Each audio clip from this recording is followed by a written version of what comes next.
Welcome to Reconquest on the Crusade channel of the Veritas Radio Network. This is Brother Andre Marie, your host, coming to you from St. Benedict Center in Richmond, New Hampshire. Our websites are catholicism.org and reconquest.net. My email address is bam, at catholicism.org. I can also be found easily on Twitter at brother_Andre and on Facebook.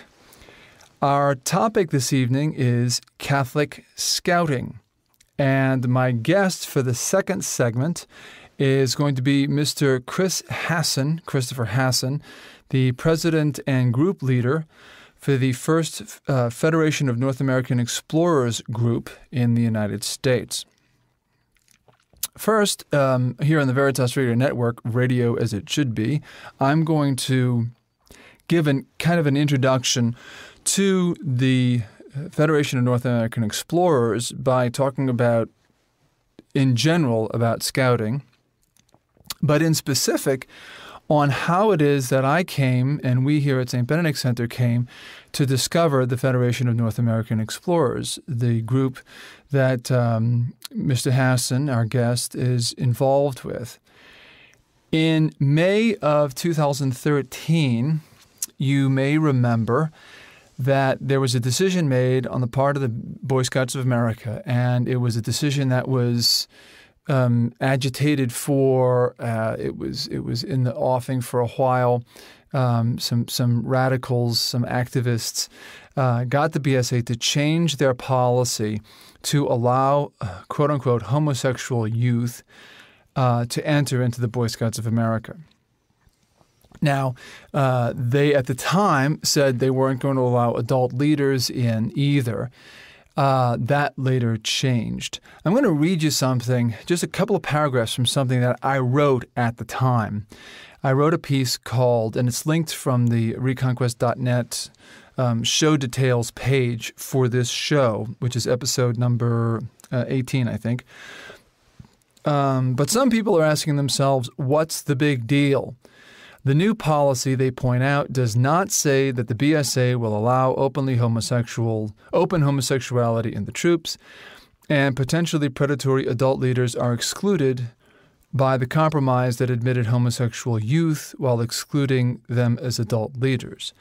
3 points need to be made concerning this naivete. First, the time it took for the U.S. Armed Forces to go from don't ask, don't tell to the present aggressively proactive homosexualist policy will seem long compared to the time it takes the BSA to change their policy on homosexuals as adult leaders. Now, by the way, I wrote this in May of 2013, and I don't claim to be a prophet, and I don't claim to be brilliant, but I later checked, it took from don't ask, don't tell to the present proactively pro-homosexual military policy in the U.S. Armed Forces, it took 17 years.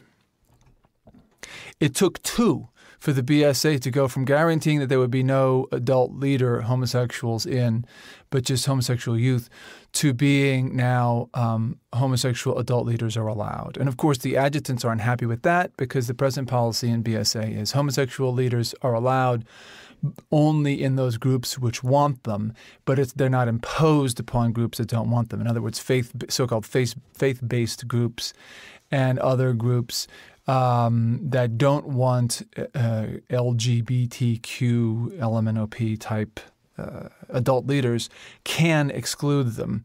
But the activists have already said they're not happy with that policy. So I think this movement is heading apace, and pretty soon BSA will become an openly homosexual recruiting organization, and I don't think that any of the so-called safeguards that are built in the system are going to work. So going right along, so now you know I was right in this prediction, and I was right in this prediction again not because I'm a prophet or brilliant, but because it was like shooting fish in a barrel. Anybody that's associated with or knowledgeable of or just awake and observes what homosexual activists do can see that their movement is spreading far and wide, and it's especially attacking discipline institutions like the armed forces, the police, and of course scouting. And what better organism for them to infect than a youth group which is designed to form youth leaders. So, continuing on with what I wrote, the coercive thuggery of homosexual activists in government, in the press, and in the workplace has picked up pace since then. They will take every victory they can get, but will not stop there. That's just the way it works, folks. Secondly, there is so much wrong with the idea of even identifying youth as homosexual. By the way, we're talking about a boy who is 11 years old or one who has completed the 5th grade or earned the Arrow of Light Award and is at least 10 years old, but is not yet 18 years old. So we're talking about boys between 10 or 11 and 18. Identifying them as homosexual is cruel. They shouldn't be allowed to identify themselves as homosexual, even if they have some sort of unnatural inclinations. They should be gently and charitably steered away from that. But to label them at that age is awful. To stick an ID card on them at that age, and is to encourage them in unnatural and immoral acts.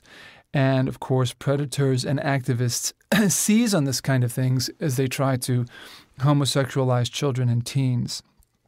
Third, the sense of moral outrage that this vice ought to engender should not be lost. The fact that it is almost totally lost is the result of a concerted effort over the years. If we are to remain true to the Catholic truth, goodness, and beauty of our faith, we must maintain a serious sense of the depravity of unnatural vice. This is not to say that we're to be uncharitable to people who engage in that vice, but it is to say that we should have a sense of moral outrage against those who perpetrate the vice and who seek to force their way into our institutions. We must rally to the standard and not concede to the big lie that this is a civil rights issue. This is not a civil rights issue. It is not at all a civil rights issue. It is a moral issue. It is an issue of depravity, especially the debauching of our youth. You're listening to Brother Andre Marie on Reconquest on the Crusade channel of the Veritas Radio Network, and we're talking about Catholic scouting. So because of the change that the Boy Scouts of America did in May of 2013, we saw that we saw the handwriting on the wall. We saw that we here at St. Benedict Center, who had a scouting organization, we had a BSA troop that we sponsored here with our Catholic youth. The boys only had a Boy Scouts group. There was nothing equivalent for girls at that time.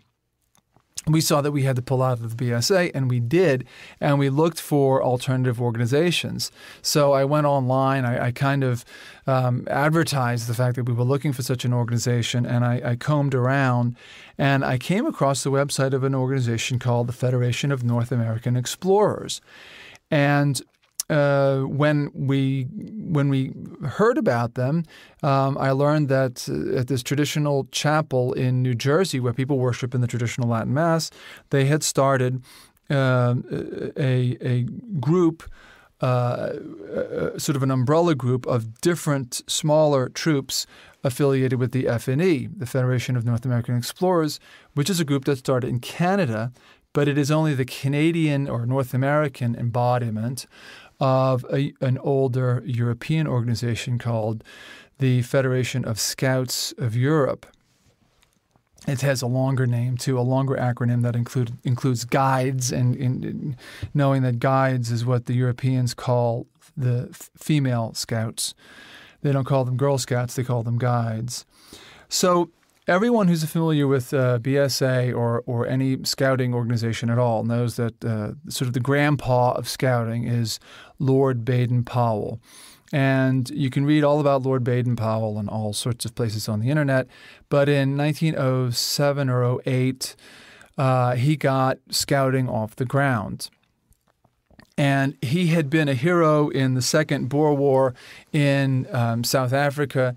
He was a lieutenant general in the British Armed Forces, and he was experienced with youth and the native African youth and the help that they could offer as scouts working for the military in this one particular siege of a railroad town that the British had built in South Africa.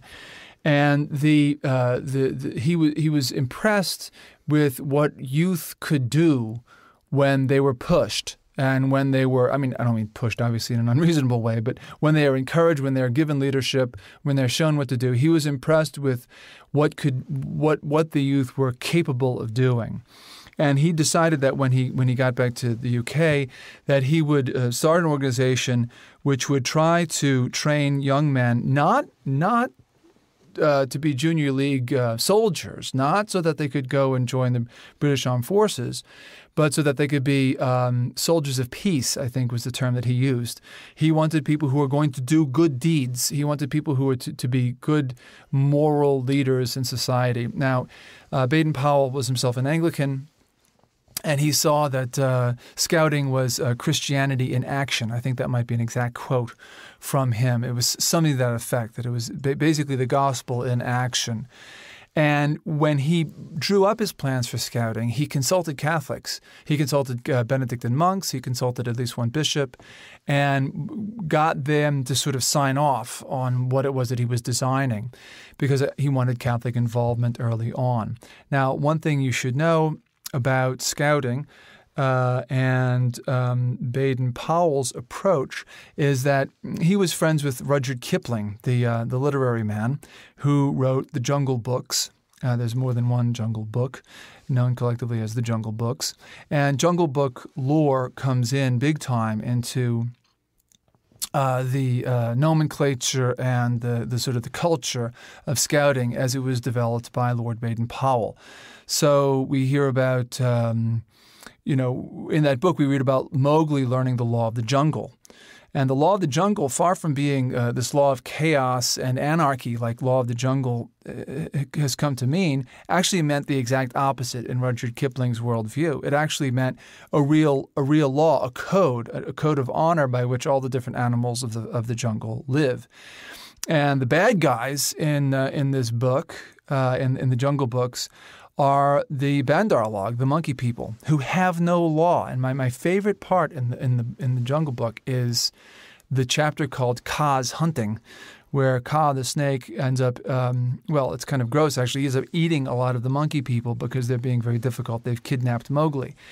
And the little speech that Mowgli gets about how evil the Bandarlog are is very, very illuminating. The worst thing about the Bandarlog, the monkey people, is that they have no law. They're very chaotic people. And I wrote a piece, by the way, on this on our website called Simian Antinomianism. Antinomianism is basically being against law. It's a sort of moral chaos. And Simian, of course, being over pretending to a monkey or an ape.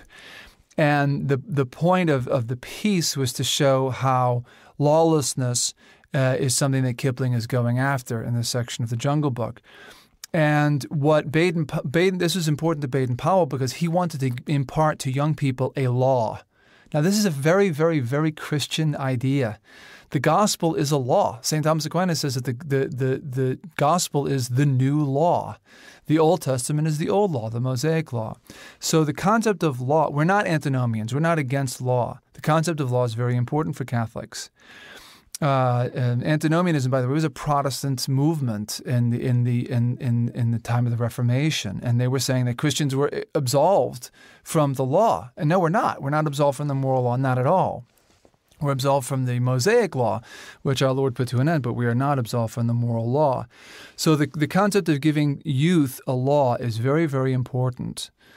All right, so now we can introduce another person, and that is Father Jacques Sevin, S.J. He was a Jesuit. He's a venerable. And you can read about him on a number of different websites. But basically, Father Sevin was a Jesuit who lived from 1882 to 1951. And he met Lord Baden-Powell. He was a Frenchman who spent a lot of time also in Belgium. But in his youth, he spent time in England. And as a young Jesuit, he spent time in England. And there was a bit of a controversy in France in his in his days before he was even ordained, when he was a young Jesuit scholastic, he was familiar with the controversy in the French Church. They were against scouting. They were saying this is a Protestant movement. This is not a Catholic movement. This is endangering our Catholic youth. Father Savin was sent to England to investigate it, and he did. And he met Baden-Powell. The two were favorably impressed with each other. And long story short, Father Savin ends up not only writing up glowing praises of scouting, but he ends up founding scouting in France, and he saw that it was a way to form Catholic youth. Some of the criticisms that were levied against him was that in training young adults to be scout leaders, he was actually steering people away from religious vocations as priests or nuns or brothers or whatever. And the history actually proved to the contrary, because it became a bit of a recruiting place for vocations, even though that's not what scouting's for.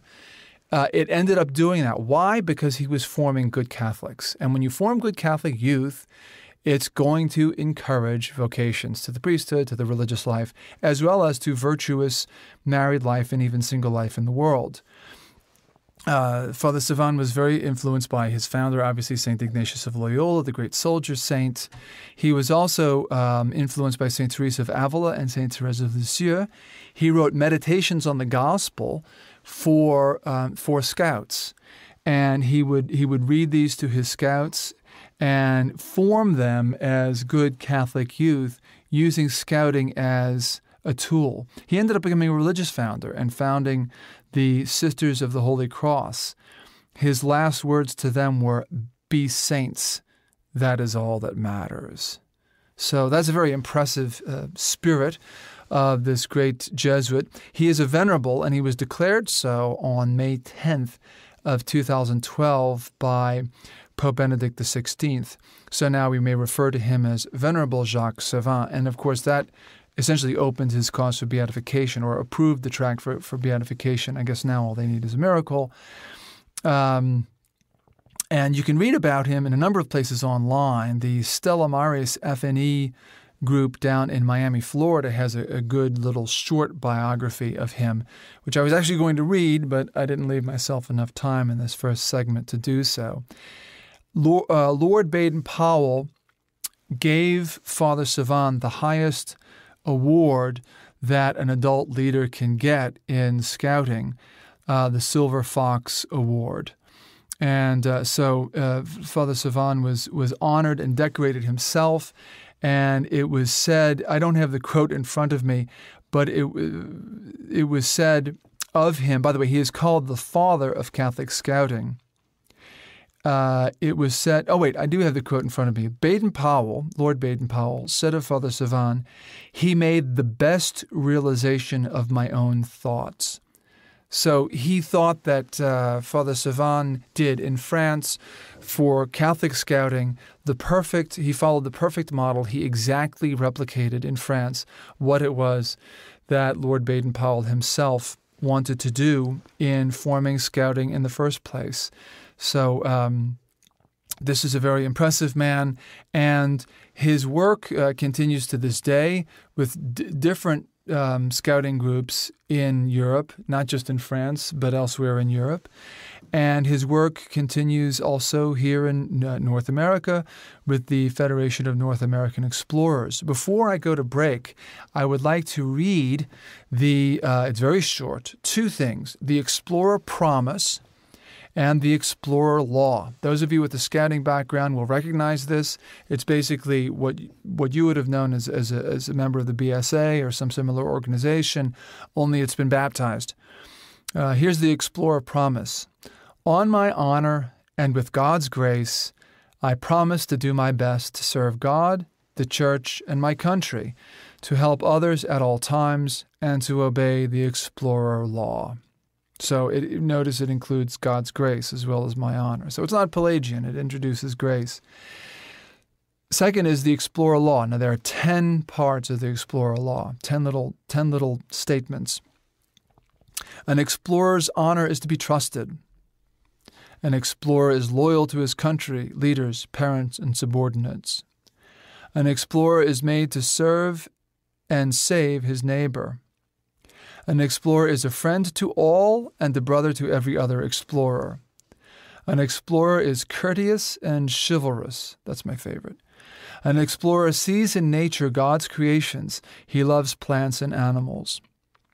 An explorer obeys proper orders and leaves nothing half-finished. An explorer controls himself. He smiles and sings under all difficulties. An explorer is thrifty. He takes care of his own possessions and those of others. An explorer is clean in thought, word, and deed. This is Brother Andre Marie. You're listening to Reconquest on the Crusade channel of the Veritas Radio Network. We're talking about Catholic Scouting. Stick around after the break, and you will hear me interviewing my guest, Mr. Christopher Hasson. God bless. You're listening to Reconquest with Brother Andre Marie, seeking that which was lost and fighting for it. Exclusively on the Veritas Radio Network's Crusade.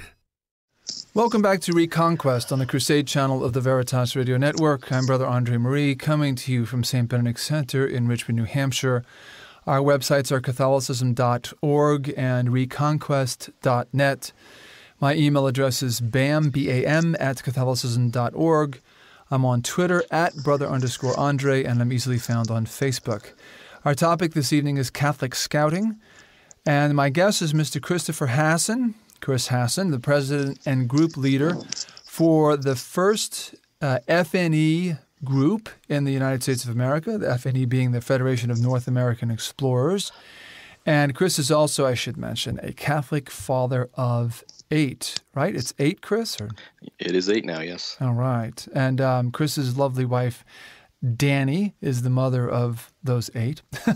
And I've met both Chris and Danny, and they've been here to help us set up our own FNE group up here at St. Benedict Center in New Hampshire.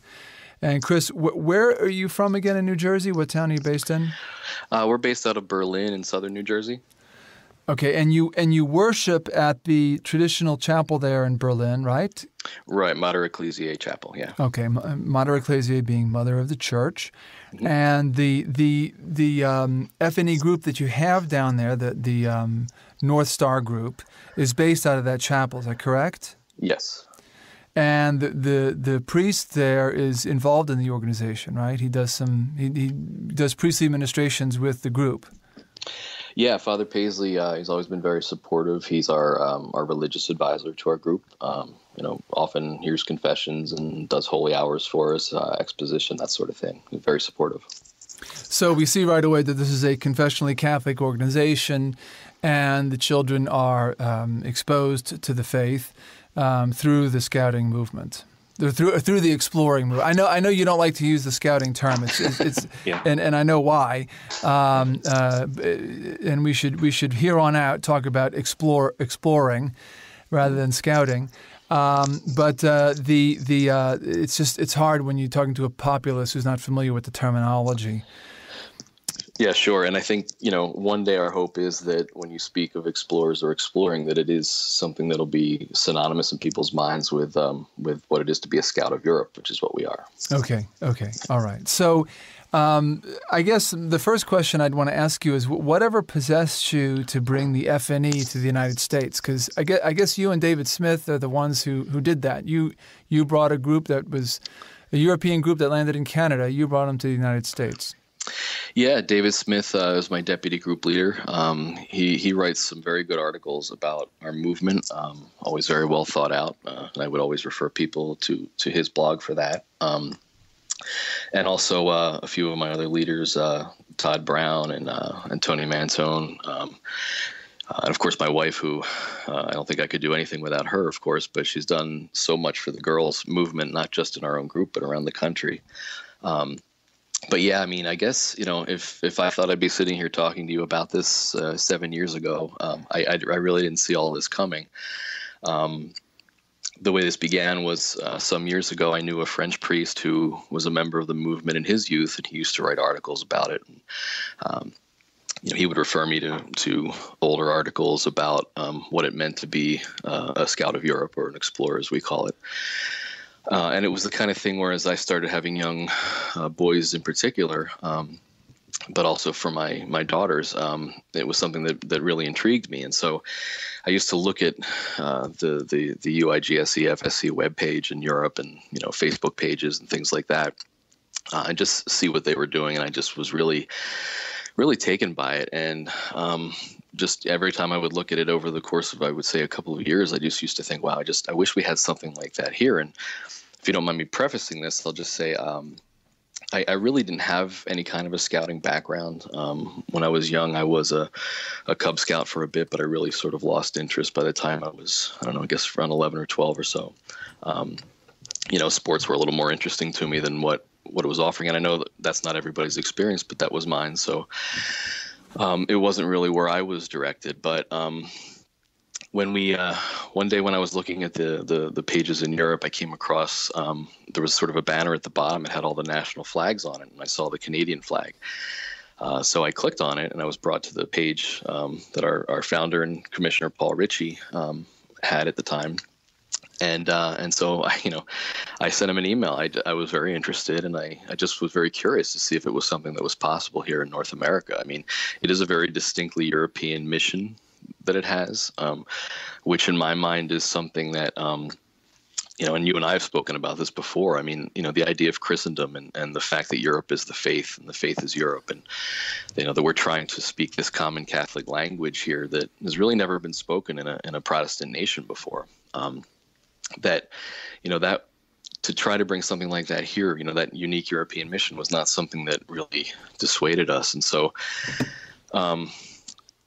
we got to work in 2010 was when we started, sort of late 2010. And by the spring of 2011, Paul Ritchie came down here and met with our leadership and, did some training with us, and agreed to let us get to work starting the group. And then about a year later, very late 2011, he installed us as the first group here, which really kind of, we got to work trying to understand the method. We saw almost immediately the fruits in the boys, and then eventually the girls. We had some girls that were very enthusiastic about starting up, and of course the ladies that got involved. It really became a sort of a family event here for us, where, for myself, you mentioned I have 8 kids, and 6 of them all take part on Thursday nights at our meetings. So it really is a family event for everybody. Yeah, I heard you say, you and some of the other families say, we're all in, meaning it's a family thing. Husband, wife, and children are all involved in the organization. Right. Now, one thing that we should probably mention before going on, you've mentioned and I've mentioned that there are girls involved in FNE as well. So there are boys groups and girls groups, but it should be said that this is single gender scouting. So there are separate groups for the boys and the girls, and never the twain shall meet. Certainly not for actually any scouting activities or campouts or things like that. There are religious things, religious events that they'll have in common, right? But other than that, it's a single gender entity. Oh, absolutely. And we would lose our status if we tried to do anything other than that. That's the way it's done in the FSC. They don't accept anything other than that. So the men have to lead the boys, the women have to lead the girls. Only a woman will understand what a young girl needs, what her developmental needs are. I mean, she was there. She had to grow up like that. She will understand emotionally what a young girl needs. And same thing for the boys. I mean, the men, we know how to relate to the boys. We know what it was like to be young and the kinds of things they're going through. So, there are good pedagogical reasons why it needs to be that way. But of course, there are other reasons as well, and that's the way it's always been done. But certainly things like masses, liturgical events like that, we often will do those things together as a family. Mm-hmm. So it's almost like, frankly, I draw the analogy to our religious community up here. There we have brothers and sisters, and obviously there are certain common religious exercises, but the sisters are in the convent, the brothers in the priory, and we have our distinct communities sort of under one umbrella. And I guess that's kind of how the FNE is with the gender separation. Absolutely, and in fact, I often make the analogy that not to say we are run exactly like a religious order, but it's very similar. I mean, that when we make our promise, the way we're obedient to our superiors. I mean, I, as a group leader, am obedient to my superior, my commissioner, and my commissioner is obedient to his superior, who's Martin Hafner, our federal commissioner in Europe.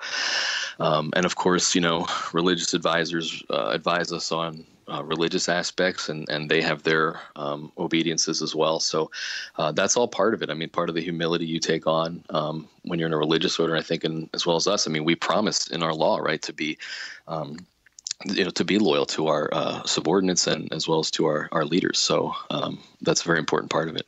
And I remember being impressed when we first made contact with you and then with Paul Ritchie up in Canada. Brother Louis Marie, who is the one who's our Akela for the boys, for the boy explorers, he told me about a conversation that he had with Paul Ritchie, and he said, I asked him, what's the purpose of FNA? And he told me, I'll tell you the purpose of FNA in 3 words: to make saints.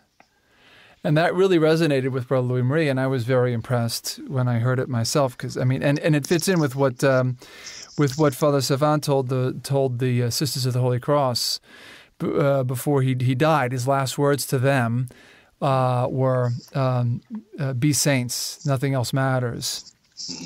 So that's the objective. I mean, it's a very lofty objective for a youth organization. Yeah. I mean, to save souls. That is our point, and I think because we really are evangelizing. Our whole point is in what we try to do in our work is really what Christ's great commission to us, and that's to go out and to make disciples of all nations, and you do that by evangelizing. So I would say in this climate, in the culture that we live in, even very good Catholic youth can have their struggles. I mean, they're assaulted from every angle, by the visual, by the audio, by everything. And so, trying to help them to keep focused and to be able to live that simple life is very important.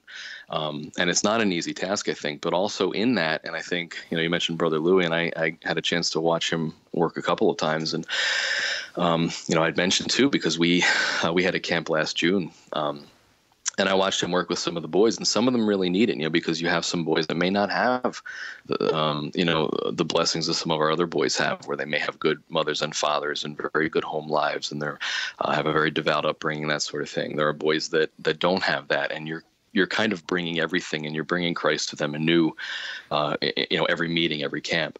And I had a chance to watch because, Brother Louis just incredible with the kids, because he, you gave him the nickname Brother Mongoose, which we always love because we watched him run with the kids, and he's faster than any of them. But they really relate to him. Yeah, well, that was based on Rikki Tikki Tavi. Right, and it's perfect. I always said it suited him as much as any name I've ever seen. So it was very good, and he, but his ability, because I think too, there's the same way with the sisters when you see them with the girls, the joy that they exude, but also, when we talk to the kids about the uniform, for instance, we'll tell them this is an outward sign of your promise of what you are as an explorer. This is a sign to people. They see the rosary on your belt. They see your promise cross or your promise badge. They know that it represents something deeper and that you live by this explorer law. And same thing, when they see you or Brother Louis or Brother Joseph in your habits, it's an outward sign of your vocation. And there's a power in that the boys relate to. And, for him to be able to reach them on certain levels, it was really, for me, it was a gift to be able to watch it, because I think, as I mentioned to him at the camp, I said, you have no idea the kinds of seeds you've planted here for some of these boys. Some of them really needed it. And I think by the end of camp, you could see there was already a change in some of them. And I can tell you that in one in particular, now that it's been a year later, I've seen that change even more so. And so it really has been a gift to have a lot of the people we've had as like Brother Louis involved. That's really good. That's really good to hear that a year later, because a change after one camp can, if it's a weekend camp by Monday morning, he could change back. But a year later, that's very good. to hear. Now, I was going to ask you about FNE being a uniform movement, but you already gave the great apologia for it being a uniform movement. You're listening to Reconquest on the Crusade channel of the Veritas Radio Network. This is Brother Andre Marie. We're talking about Catholic Scouting with the Federation of North American Explorers. I'm speaking to Chris Hassan from Berlin, New Jersey. Chris, so it's a uniform movement, and I'm going to say something remarkably superficial here. One of the coolest aspects of the uniform is the beret. It looks very European, and there's something about it that just totally bespeaks Catholic traditionalism. To see these young kids in these berets, which have this neat cross with the neat medal with the cross. On the beret, and it's very evocative of the noble and the chivalrous. So talk a little bit more about the uniform and the because I know this isn't popular with some kids. They're like, oh no, that's for nerds. But what do you say about the importance of the uniform? Yeah, I would say, first of all, in that regard, especially when you're trying to reach some of the older kids, I mean, sometimes that cynicism of the world tends to seep in to their mentality, and it can be hard to combat that. If they're willing to throw themselves into it and accept that, like with anything else, if they accept the movement as a whole, they're going to benefit greatly from it. And so the uniform itself, it's important that we take Baden-Powell's approach on this. I mean, we want our leaders to be uniformed because, the boys see that we're in this with them. There's nothing we're asking them to do that we don't do ourselves. And so we wear the same uniform. And I agree with you about the berets. I think they're pretty cool. We love them. And I think it is a very distinct look. I think really, especially in what I've seen, and in our group, we've been kind of lucky because we started this when our boys were very young. So they've all been timber wolves for 4 and 5 years by the time they became explorers. So they kind of knew that ideal. That was something they were working for and looking forward to. How a young boy is, like they want to kind of go where the big dogs are, where the big boys. And that was kind of the idea of the vertical patrol method of what Baden-Powell was doing. And so they looked forward to being able to put on that beret and then eventually earn that promise cross. It means a great deal to them, which it should. I mean, in this day and age, a promise and our word, sometimes it's given too lightly. People don't understand that if, the gospel tells us this, right? Our word should mean something. If I say yes to you, it should mean something. If I say I'm going to do something, I should follow through on that. And it has to mean something. If I'm not good for my word, then what am I? And so when we make our promise, we want that to mean something to people, and that includes our leaders. We all want to lean on each other the same way. And I think, Brother Lou would attest to this too. I mean, when we're at this camp, we spend as much time together, like after we make sure all the kids are asleep, we spend that time together where we can lean on each other. We can, have that support for each other and that brotherhood. It's very important. But not to get off topic here about the uniform, our idea is that it's a complete uniform. It's a very neat uniform, and it is very simple. We don't have a lot of adornments to it, but what we do have does speak to our Catholic heritage. And I'm going to paraphrase this, but we were I think we were at one of the shrines once, and we went to Mass, and we had the priest come out afterwards to greet us, and he was saying hello, and he said something effective. I just wanted to thank you guys for being so blatantly and in-your-face Catholic. We all started laughing, and I said, well, that's how we look, though, right? Well, North America needs blatant in-your-face Catholicism. It really, really does. It absolutely does. Orestes Brownson, the great apologist of the 19th century, said that Catholics need to be more aggressive. Right. Unfortunately, Catholicism in North America has always had this sort of mute tone, and we need to ratchet it up a bit. You said something about I heard you and David both say many times talking about the importance of scouting and the traditions of FNE. You said traditional scouting works. Traditional scouting works. In other words, don't mess with the recipe. Don't try to update it to modern standards.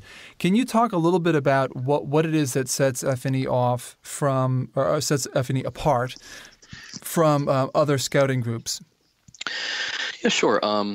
I think if I had to sum it up in a sentence, there were a couple things that I learned from two different mentors I've had, one from Poland, one from France, who taught me some very profound things about the actual method we use and what we try to do.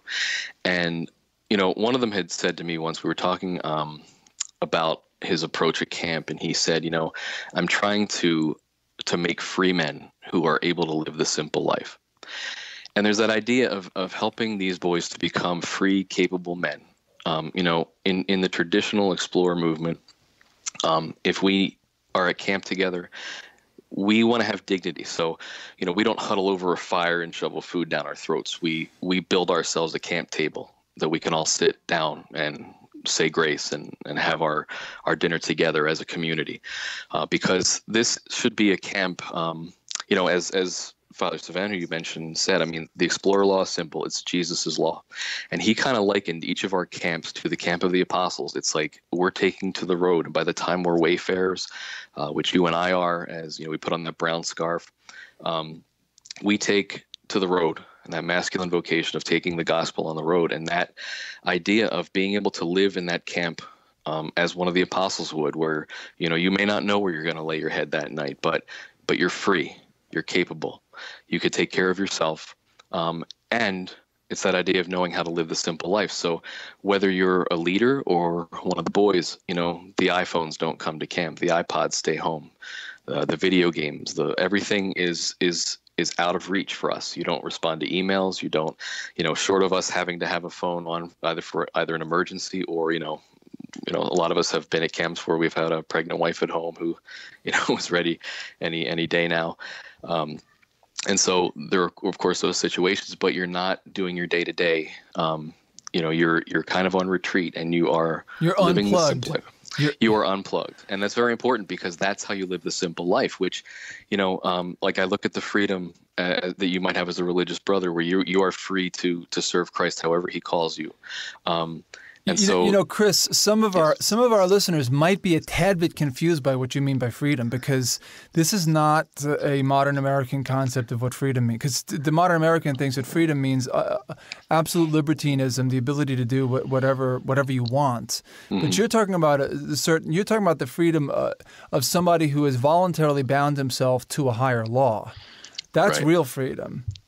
That's real freedom, and the thing is you. Again, I always tell people, you want to see a manual of what we do. I said, it's really not going to do you any good. You can't know what this movement's about until you've camped with us, until you can experience that. Because the first time I brought my leaders to a camp, when we had our first joint camp with the Canadians, I tried to articulate what this was about, and I didn't do it very well. And, they were all in because they knew me. They wanted to do this for the kids, but I remember after that camp, they all came to me, and it was this idea of, I get it now. Now that I've seen it, I get it. I know what this is about. And it's, the idea of going out there, it's the ability to have that freedom with the boys. And I would say, too, it's about the spirit of our movement, because that's really the thing that is hardest to get across. Again, you can't put that in a manual. And so when you're thinking of, for instance, I'll just really quickly, we had a fall camp one year with our Timberwolves. There were 5 leaders, and we had our 10 or so boys there for the weekend, and it rained the entire time. And Saturday morning, the tents were all leaking, everybody's bags were wet, and it just poured the whole day. And if you ask the boys to this day, they will tell you it was the best camp they ever had. And the reason is, we were free out there. I said, first of all, their moms are not going to let them run around in the rain like that. And here we are, we have no choice but to do this. But, like the Explorer Law says, that we smile and sing under all difficulties. And that's what we saw. The boys pitched in together. They were laughing. We held each other's stuff up in front of the fire to dry it. But there was that real sense of getting through an ordeal together. And the boys just love, because it's an adventure. And that's something that goes way back to the early days of this movement, where it's that idea that especially for the boys, they need to have a sense of danger at times. That's what helps them grow, because then they test their strength, they overcome it. And then the next day, like, when we came up for your installation, we climbed Mount Monadnock, and that's not a hill. That's a mountain. That was not easy to get up. And I had two young boys that came up, and I remember telling Brother Louis, "Oh yeah, I'm going to put my 1-year-old in the backpack and carry him up." He says, "It's a mountain, right?" And I was kind of so I think his sister wound up watching most of my kids, and we brought the three oldest up, and I said something about what a tough time he had, and Brother Louis said to me, "Yeah, but he's walking a little bit taller today, isn't he?" And I said, that's exactly it. I mean, you set the bar high for them, and then when they can actually get over that, they walk a little taller, because that's our job. We bring out the best in them by setting that bar high and challenging them to do great things. Now, a couple of practical questions. There are different age groups involved with the FNE. Could you talk about that a little bit? I know there are 3 different age groups, right? 4 actually. We have start with otters. I forgot the Wayfarers. Sorry, that's me. That's me and you, right? That's us even. Yeah. Well, our otters are 6 to about 8.5-year-olds. That's really kind of unique to the FNE. They have some groups called beavers in like in Belgium and I think in a couple of other places, but it's not really a huge part of the FSC.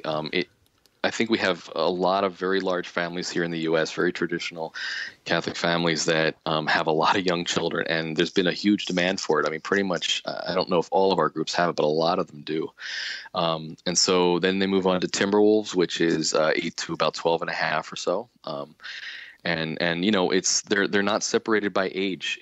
By grade. So it's not like all the 8-year-olds are together. They're in there with the 12-year-olds. So there's real leadership being learned. And it is that vertical method. Then we have the explorers, which are for the boys and girls, about 12.5 or 13 on to about 17.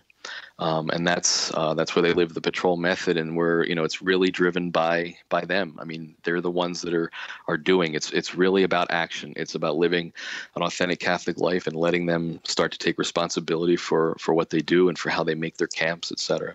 So, and all of the activities are traditional activities that you'd associate with scouting from way back, so campouts, hikes, things of this nature.